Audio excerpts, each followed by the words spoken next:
Isyo! Aksyon Radio Philippines Standard Time last size suggests Ang oras ginadulong sa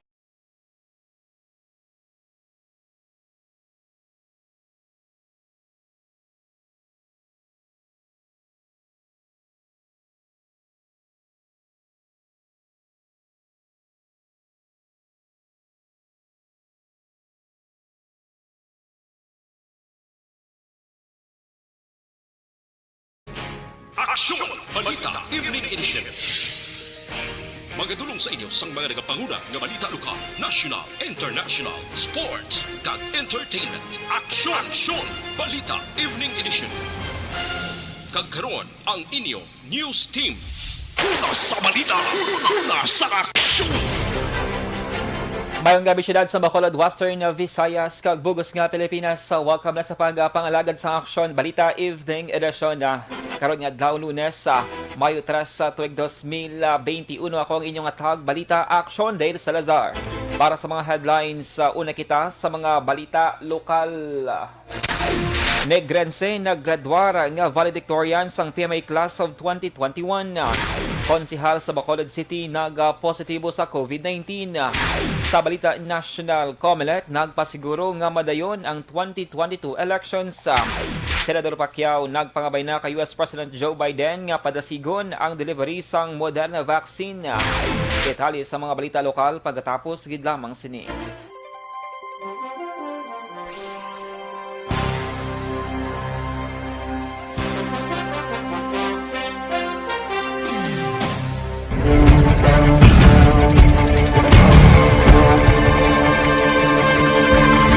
Welcome to the biggest gathering of radio stars in Negros Occidental. This is the biggest and most coveted recognition for people and voices behind the microphone in the island. Liwat nga nagbaton sang pagpasidungog ang mga katapo kag programa sang Aksyon Radio Bacolod sa ginpatigayon nga tingog kag Handurawan Awards 2021.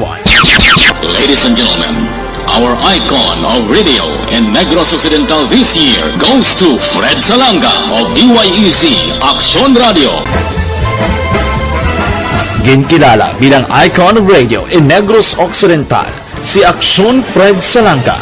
Anchorman of the Year, si Aksyon Boy Duran. Ladies and gentlemen, for Anchorman of the Year, and the winner is Renato Boy Duran of DYEZ Aksyon Radio. Reporter of the Year, si Aksyon Eric Magmanwa. For Best Reporter of the Year. And the winner is Eric Magbanwa of Aksyon Radio Bacolod. Special awards for broadcast engineering, si Aksyon Henry Espolgar. Our Tingog Kaghandurawan Awards Special Awards for Broadcast Engineering.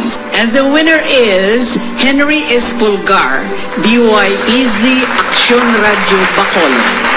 Best Entertainment Program for AM, ang harana sa DYEZ Aksyon Radio Bacolod. The nominees for Best Entertainment Program for AM, Ronda Extra, Tingog Mo, Tukibon Ko, and Harana. And the winner is Harana by Aksyon Radio Bacolod. Aksyon Radio Bacolod, number 1!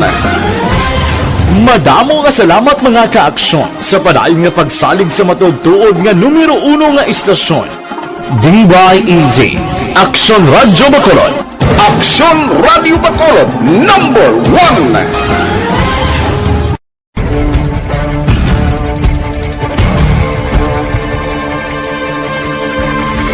Welcome to the biggest gathering of radio stars in Negros Occidental. This is the biggest and most coveted recognition for people and voices behind the microphone in the island. Liwat nga nagbaton sang pagpasidungog ang mga katapo kag programa sang Aksyon Radio Bacolod sa ginpatigayon nga tingog kag Handurawan Awards 2021. Ladies and gentlemen, our icon of radio in Negros Occidental this year goes to Fred Salanga of DYEZ Aksyon Radio. Ginkilala bilang icon of radio in Negros Occidental, si Aksyon Fred Salanga. Anchorman of the Year, si Aksyon Boy Duran. Ladies and gentlemen, for Anchorman of the Year, and the winner is Renato Boy Duran of DYEZ Aksyon Radio. Reporter of the Year, si Aksyon Eric Magmanwa. For Best Reporter of the Year. And the winner is Eric Magbanwa of Aksyon Radio Bacolod. Special awards for broadcast engineering, si Aksyon Henry Espolgar. Our Tingog Kaghandurawan Awards Special Awards for Broadcast Engineering. And the winner is Henry Espolgar, DYEZ Aksyon Radio Bacolod. Best entertainment program for AM, ang harana sa DYEZ Aksyon Radio Bacolod. Nominees for Best Entertainment Program for AM, Ronda Extra, Tingog Mo, Tukibon Ko, and Harana. And the winner is Harana by Aksyon Radio Bacolod. Aksyon Radio Bacolod, number 1! Madamo nga salamat mga ka-aksyon sa padayon nga pagsalig sa matudtuod nga numero 1 nga istasyon. DYEZ, Aksyon Radio Bacolod. Aksyon Radio Bacolod, number 1!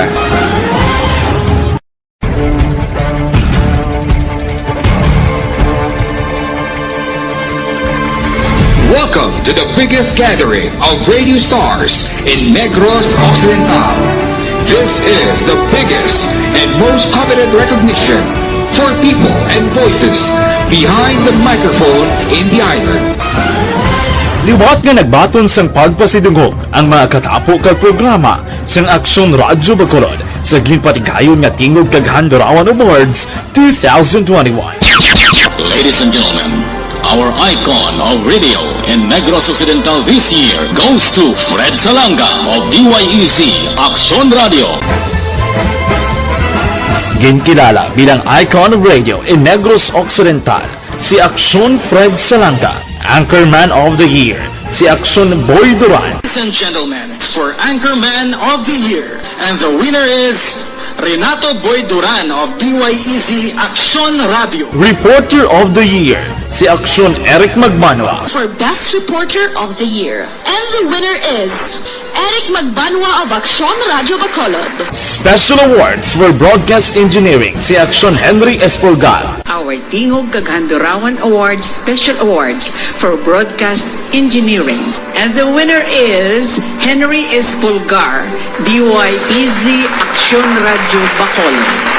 Best entertainment program for AM, ang harana sa DYEZ Aksyon Radio Bacolod. Nominees for Best Entertainment Program for AM, Ronda Extra, Tingog Mo, Tukibon Ko, and Harana. And the winner is Harana by Aksyon Radio Bacolod.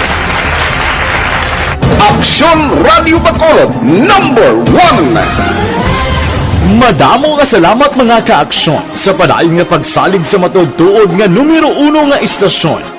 DYEZ, Aksyon Radio Bacolod. Aksyon Radio Bacolod, number 1!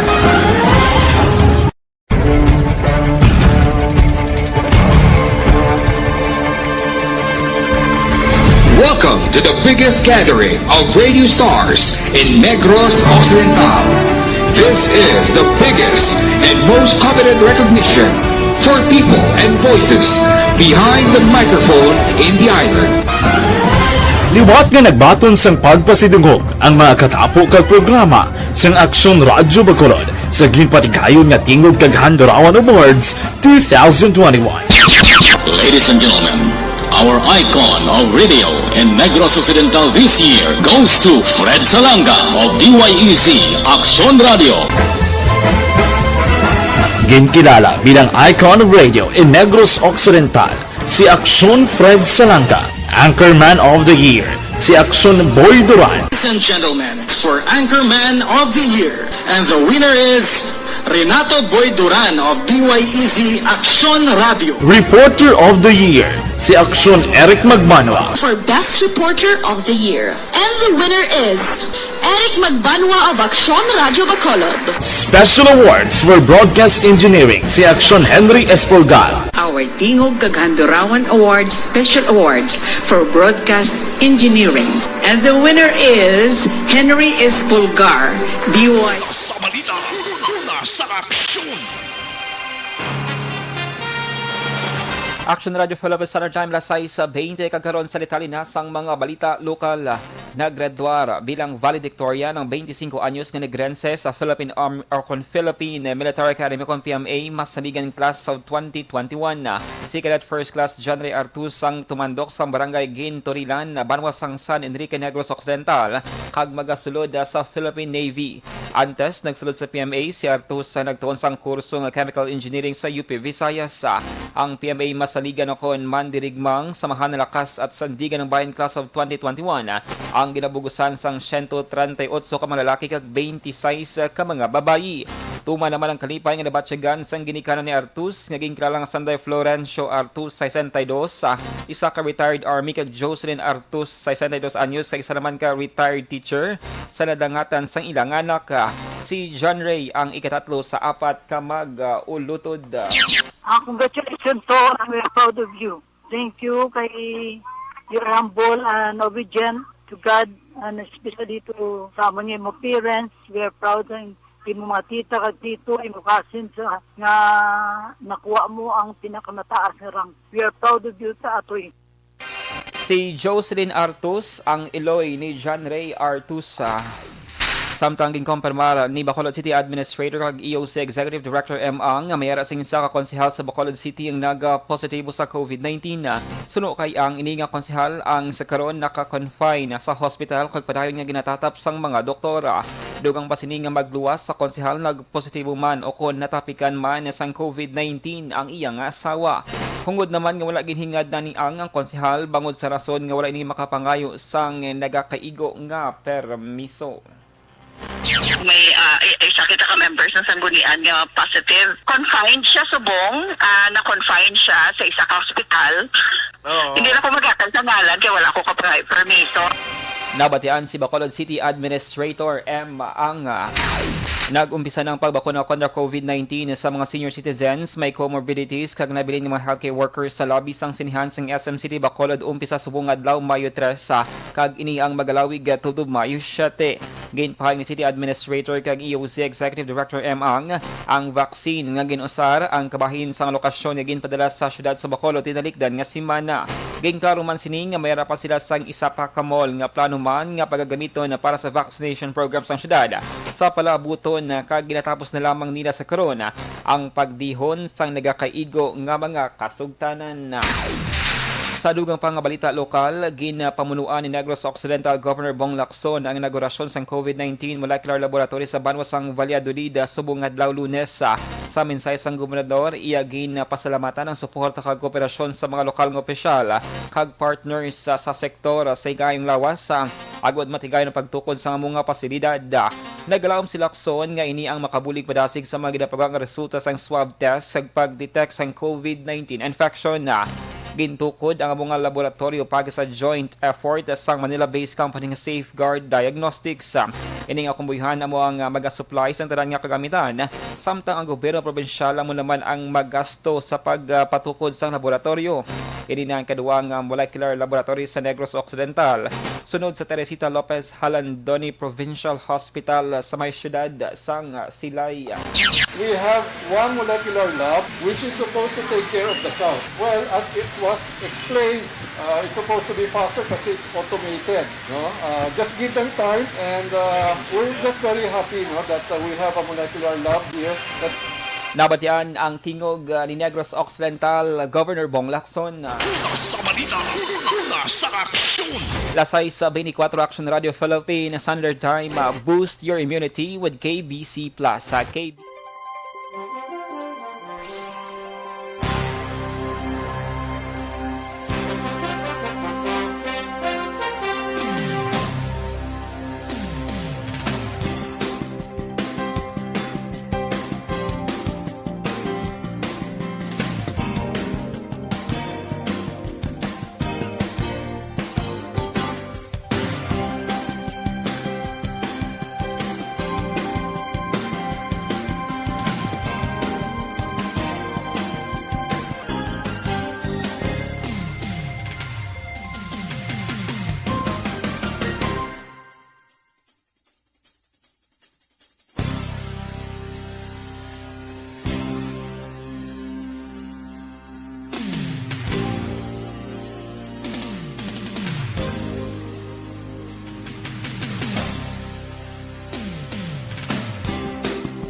And mayong gabi sa mga ka-aksyon namon nga nag-monitor via Facebook Live sang DYEZ Aksyon na Radio Bacolod. Madamang gid nga salamat sa pag-upod sa atin na subong nga Lunes nga edisyon sang Aksyon Balita Evening Edition. This time mga ka-aksyon, check natin ang comment section sa aton nga Facebook Live. Sa aton nga pangalagan. And good evening lang sa mga miyembro sang Energy Fans Club. Ilabi na kay Sir Alex Monteza. Ara man si Ma'am Yvonne Boucher nga naga-tune in tonight sa aton nga evening newscast. Mayong gabi man kay Homa Lumena, kay Hemima Castro Salveo, shout out Salveo Burgos Cometa, thank you so much. Sir Dale, good evening sa imo. Ari lang ko din nagaupod sa imo. Sir Alex Monteza, keep safe. Salamat gid. Si Ma'am Athea Kim Ariman, good evening Action Dale. Mga gabi dira sa inyo kag Ariman family. Si Noel Erwin Gonzalez, good evening Action Dale. Monitor lang ko diri sa may Maaw, Bago City. Salamat gid. And syempre, araman si Ma'am Elizabeth Malaka Gamala, good evening Action Dale. Keep safe. God bless and more power to ARB. Si Ma'am Teresita Lavadia, good evening Action Dale. Good evening listening to your program. Thank you so much Ma'am Lavadia. And syempre raman si Richard Diet Pacheco nga naka-tune in. Star Thunder naton si Ma'am Yvonne Boucher galit tonight. Thank you so much kag sa mga sharers naton sa nga Facebook Live. Badamo gid nga salamat. Si Ma'am Jean o si Sir, mayang gabi dira si mo Ma'am amuman kay Jinky Verde Resuma. Thank you so much kag si Noel Amar. Good evening Sir Noel, good evening Sir Dale. Tami ako ang friend ko si Vanessa Mayo, si Kalejali Malili Oligo, June Season, Bia Jonathan and Dennis Roma. Amo sa mga members ng Energy Fans Club, mga active members sang Energy Fans Club. Madamo gid nga salamat. Jan Villarosa, good evening Action Dale. Tami lang happy birthday kay Chari Villarosa watching from Murcia. Madamo gid nga salamat and happy birthday again kay Chari Villarosa. Kay Ma'am Liza Monte Castro nga naka-tune in, nag-appear din sa inyong comments sa inyong Facebook Live. Madamo gid nga salamat. And standby na mga aksyon para sa detalye sa mga balita nasyonal.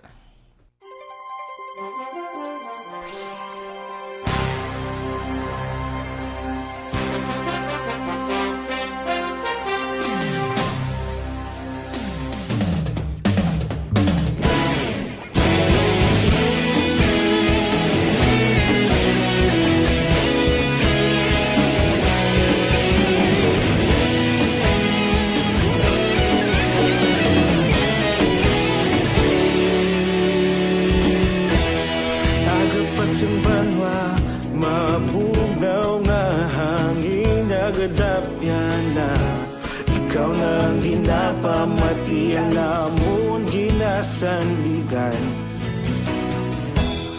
Tingog sang probinsya kamatuuran ginapalap na Minsay nga may dala paglaom kag kasanag Tinuig na nagligan ikaw gihapon ang ako nga istasyon Sa pagbudlak sang adlaw sa pagtuhaw sang biton Mga balita nga dala inspirasyon Aksyon radyo Bacolod man sa gihapon Padayon Aksyon radyo Bacolod saludo sa imo Padayon Aksyon radyo Salamat kisa pagserbisyo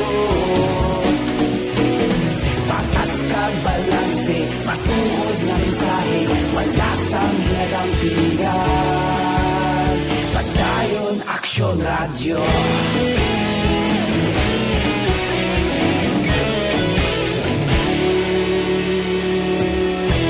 Bacolod nun kag Negrosanon Inyong pamatian Stasyon nga nagapalaplag sang kamaturan Mabakod nga prinsipyo Reporter handa sa serbisyo Kahapon, karon kag sa gihapon Kita magapadayon Tinuig na nagligan Ikaw gihapon ang ako nga istasyon Sa pagbutlak sang adlaw Sa pagtuhaw sang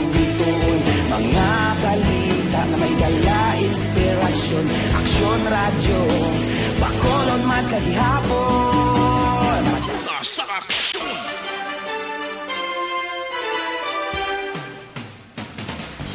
Lasay sa 31 Aksyon Radio Philippines Standard Time kagaron sa nasang Balita National. Baga pa dahil ng 2022 election, siging tala na sa Mayo 9, 2022, bisan nga mayroon ang COVID-19 pandemic. Eri ang ginpasiguro ni Director kag Comelec spokesman James Jimenez sa publiko kapin sa katuig ang nabilin antes ang pinili ay. Suno kay Jimenez, ilan na ginumpisa ng countdown bangod baga pa dahil ng eleksyon, kag wala sang rason para hindi madayon ang eleksyon.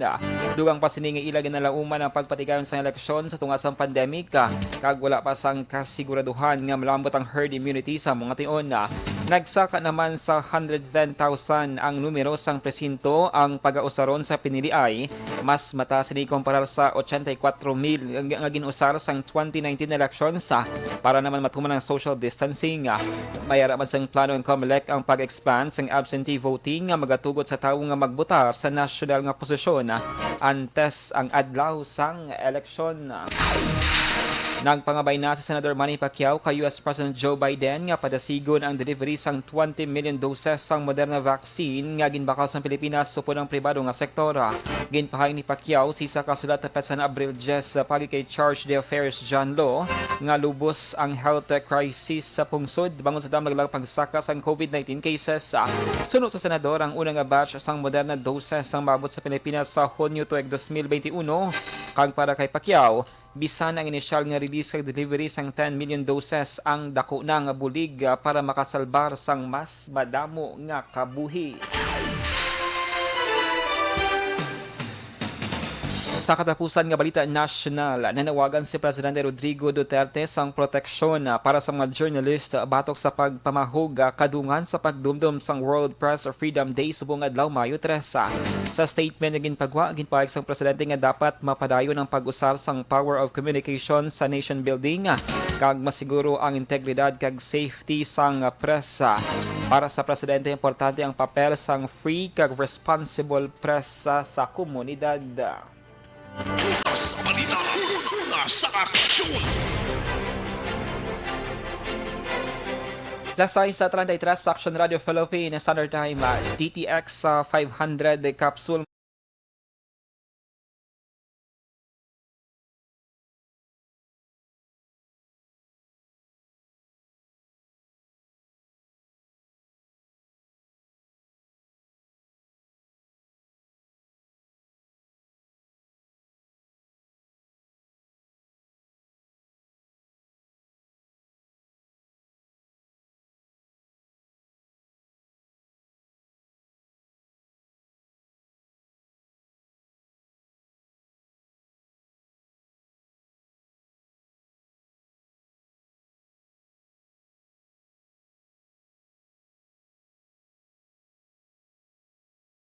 Radio Philippines Standard Time. Inyo nabatian ang kabugusan ng mga balita sa Aksyon Balita Evening Edition. Karong adlaw Lunes, Mayo 3 sa tuig 2021. Sa liwat ako ang inyong atag balita Aksyon Dale Salazar. Una sa balita, una sa Aksyon sa Bacolod Aksyon Radio. Aksyon Radio!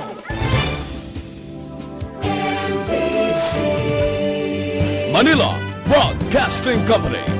Sa balita, komentaryo, isyu, serbisyo publiko. Aksyon Radio! Sa Bacolod, Aksyon Radio! Aksyon Radio!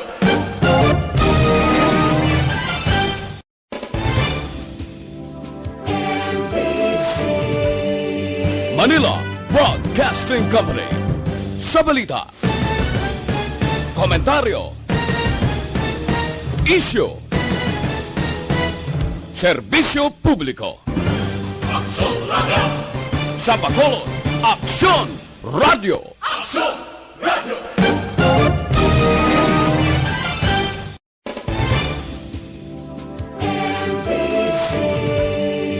Manila Broadcasting Company.